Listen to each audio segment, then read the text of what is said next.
My dear students, welcome back to our channel. In this video, I will be explaining the Bcom third semester subject Business Statistics 1 as prescribed by Osmania University and other universities of Telangana. We will go through the important questions and answers one by one. Let's begin with a quick revision. Unit 1 first important short question is: explain statistics in singular and plural sense. Answer. Meaning. The word statistics is used in two senses, singular and plural. 1. Statistics in singular sense. In the singular sense, statistics refers to the science or method of collecting, classifying, presenting, analyzing, and interpreting numerical data. It means the subject or discipline itself. It deals with tools like averages, percentages, graphs, and charts. Example. When we say statistics helps in business decision making, here statistics means the method or technique, not the numbers. 2. Statistics in plural sense. In the plural sense, statistics refers to the numerical facts or data collected for some purpose. It means the figures themselves. Example. The statistics of rainfall in India show variation across states. Here, statistics means the data or figures about rainfall. Easy tip to remember. Singular is equal to science, method. Plural is equal to figures, data. Next important short question is: 2. Importance of statistics. Answer. Meaning. Statistics is an important tool that helps in understanding and solving real-life problems using numbers and data. It turns raw figures into useful information for making better decisions. 1. Helps in decision-making.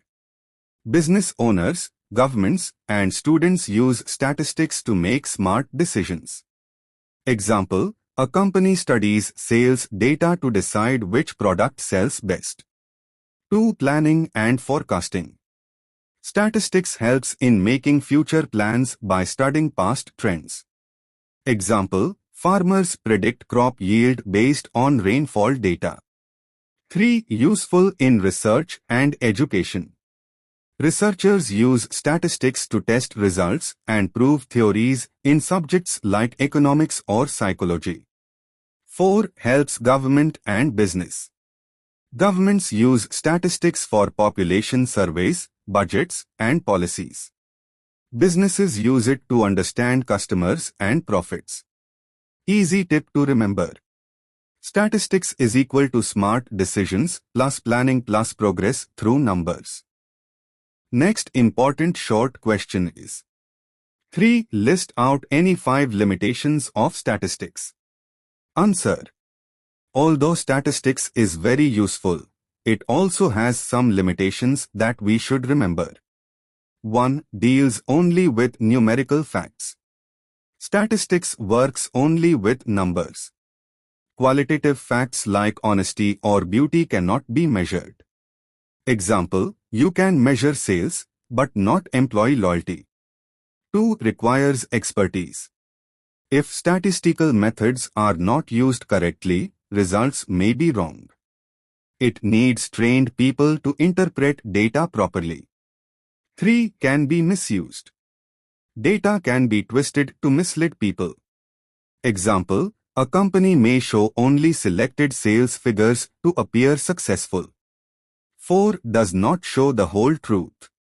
Statistics gives averages or summaries, not complete details. 5. Based on approximations.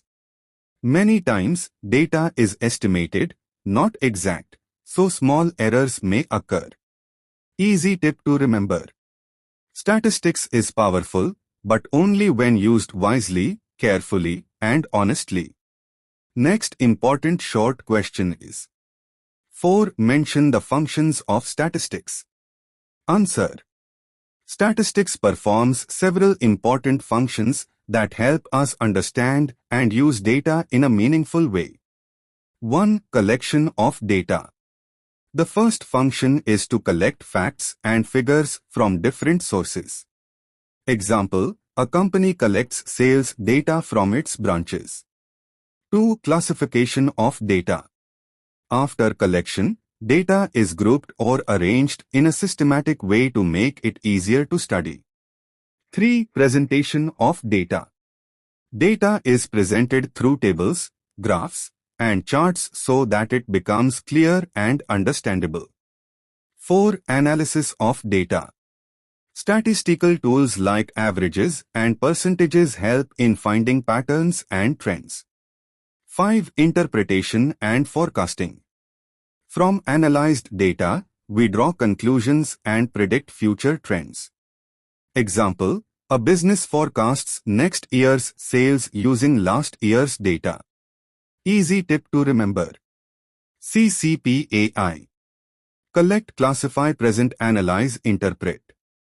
Next important short question is 5. Census versus sampling methods. Answer, census versus sampling methods. In statistics, data can be collected in two main ways, census and sampling methods. 1. Census method. In this method, data is collected from every unit of the population. It gives complete and accurate information. Example, the Indian government conducts a population census every 10 years by collecting details from every household. Advantages, very accurate and detailed.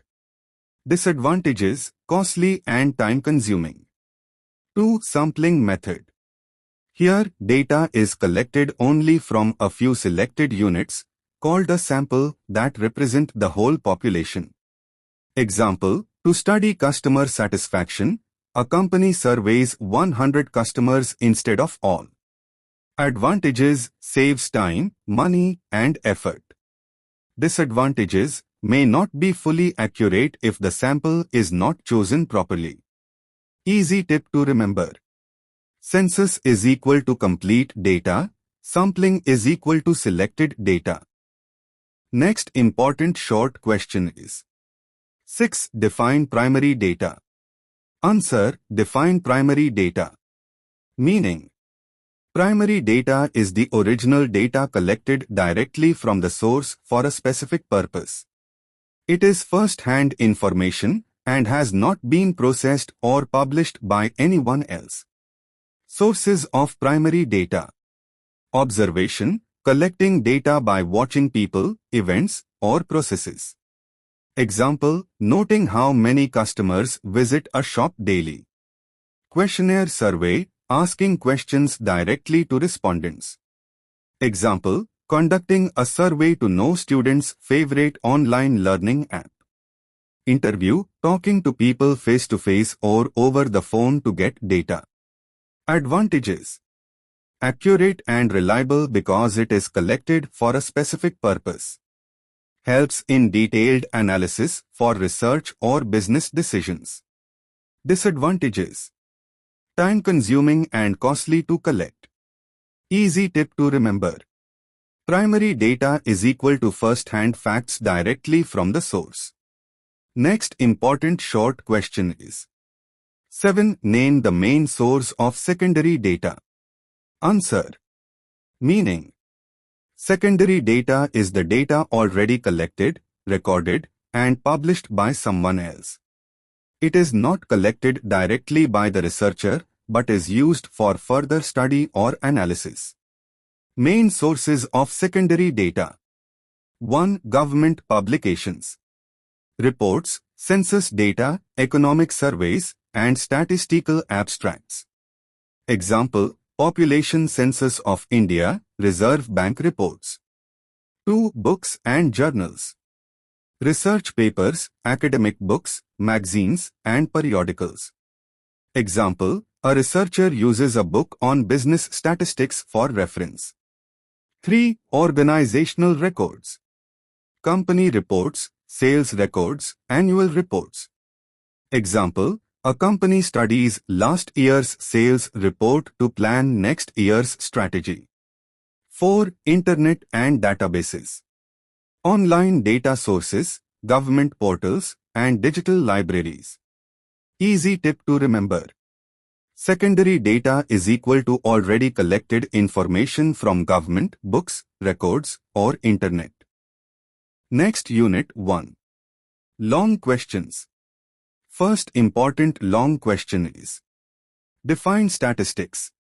Explain its scope. Answer. Definition of statistics. Statistics is the science of collecting, organizing, presenting, analyzing, and interpreting numerical data to help in making decisions and solving problems. It provides a systematic way to study facts and draw meaningful conclusions. Example: a company collects data on monthly sales and analyzes it to decide which products are performing well and which need improvement. Scope of statistics.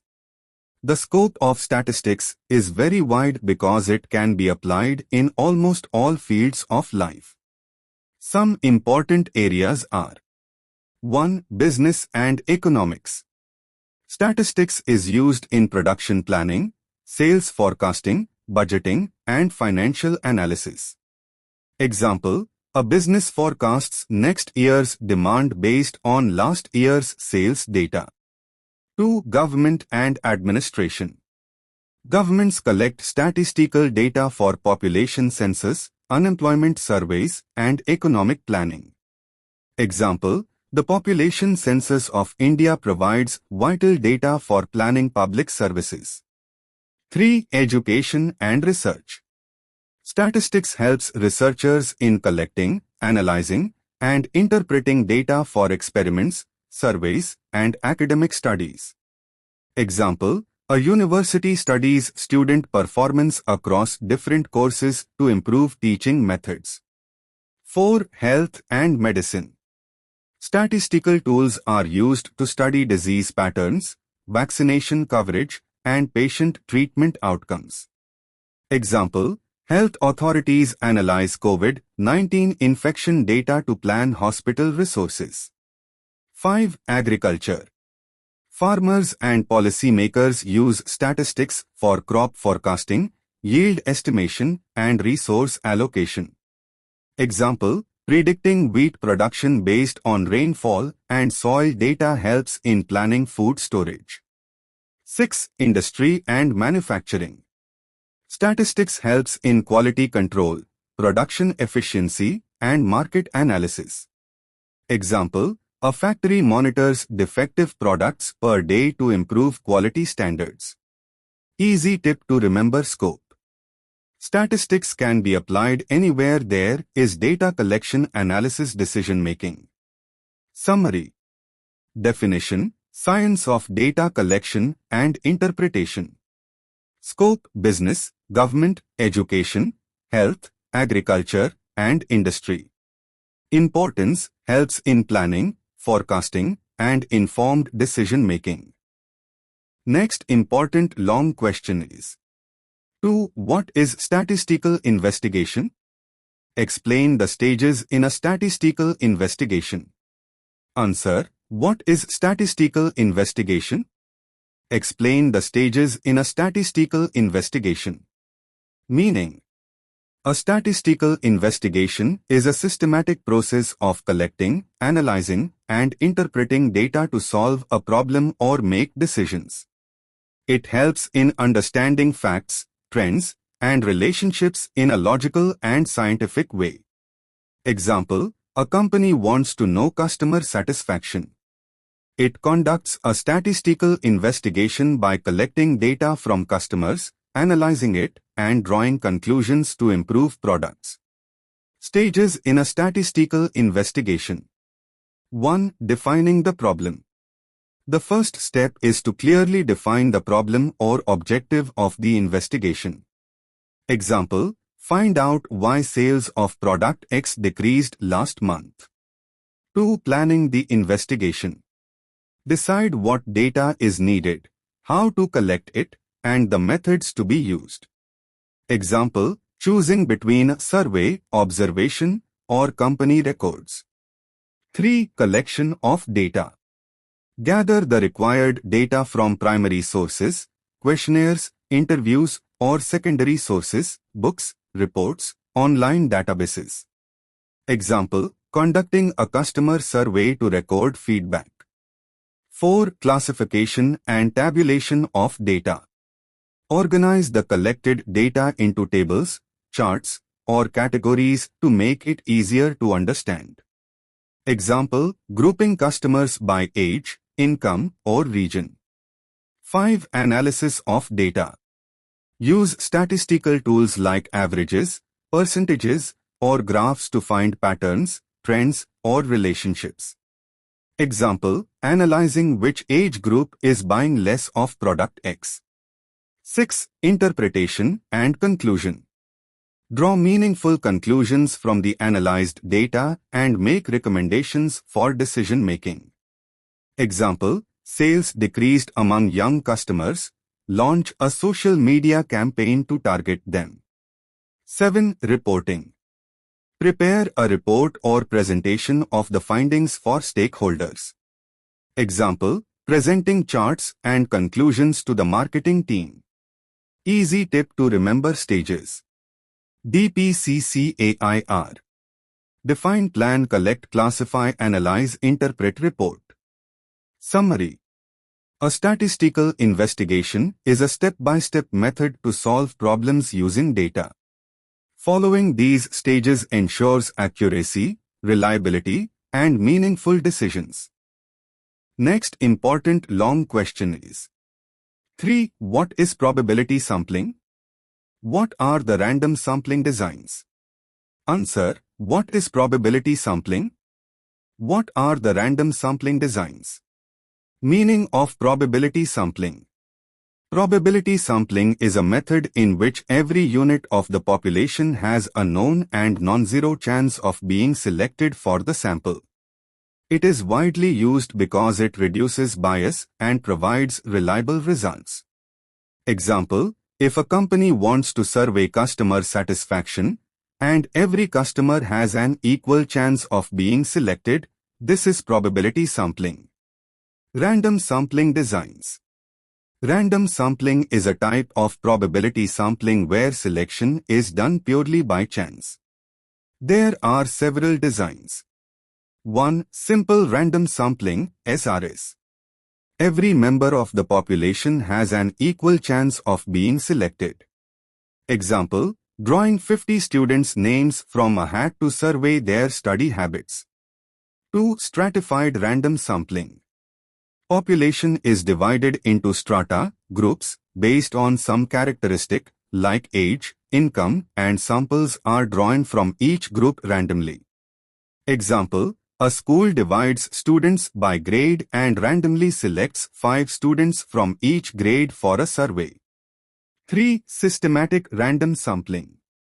Selects every kth unit from a list after choosing a random starting point.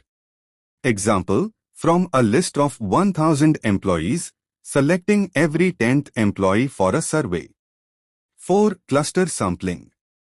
The population is divided into clusters. Some clusters are randomly selected, and all units in selected clusters are studied.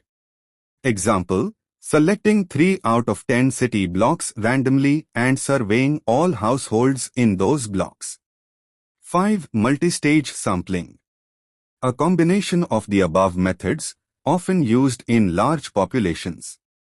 Example, first, select random districts, then random schools in those districts, then students in those schools.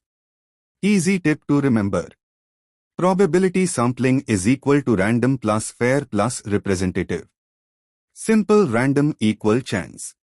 Stratified by groups. Systematic every kth. Cluster random clusters. Multi-stage combination. Summary. Probability sampling ensures that each member of the population has a fair chance to be selected. Using random designs reduces bias, saves time, and gives reliable results for research and business decisions. Next important long question is: 4. What do you mean by classification of data? Discuss in brief the modes of classification.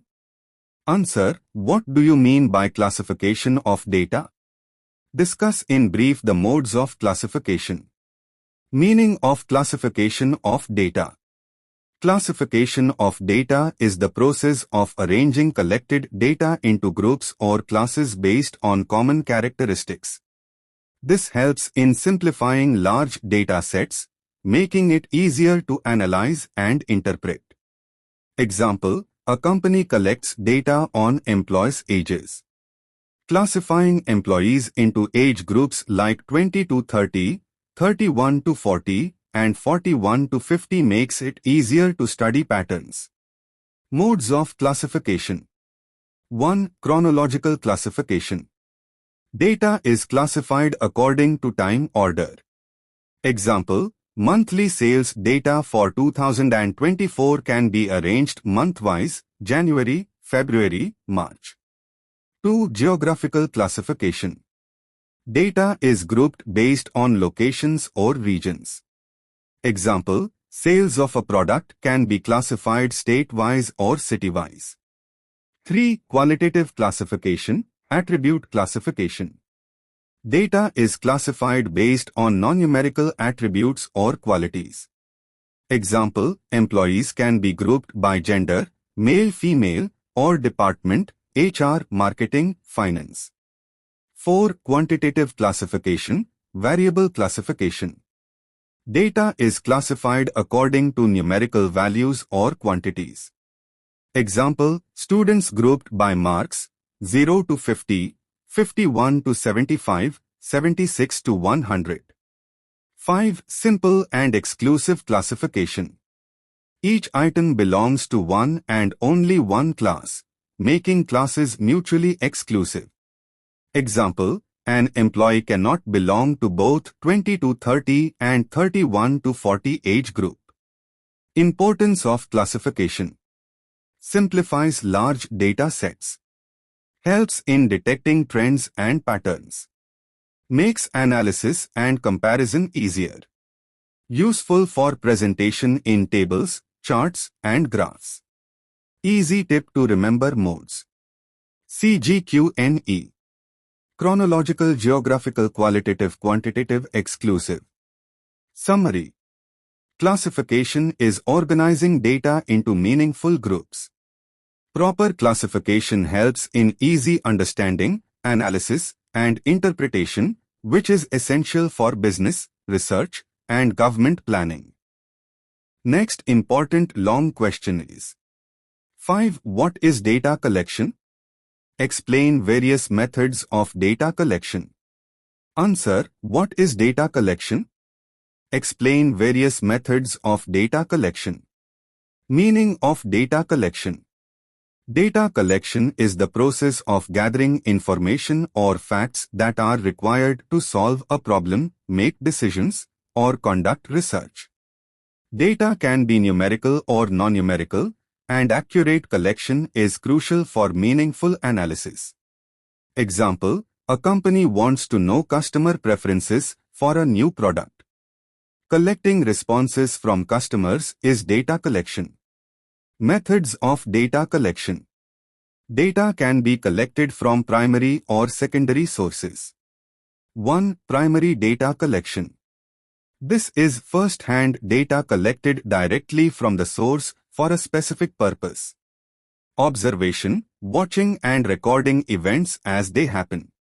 Example: counting the number of visitors to a shop daily. Questionnaire survey, asking structured questions to respondents. Example: surveying students about their preferred learning app. Interview, collecting information through face-to-face or phone conversation. Example: interviewing farmers about crop yield. Experiments, collecting data by conducting experiments under controlled conditions. Example: testing which fertilizer gives better crop output. 2. Secondary data collection.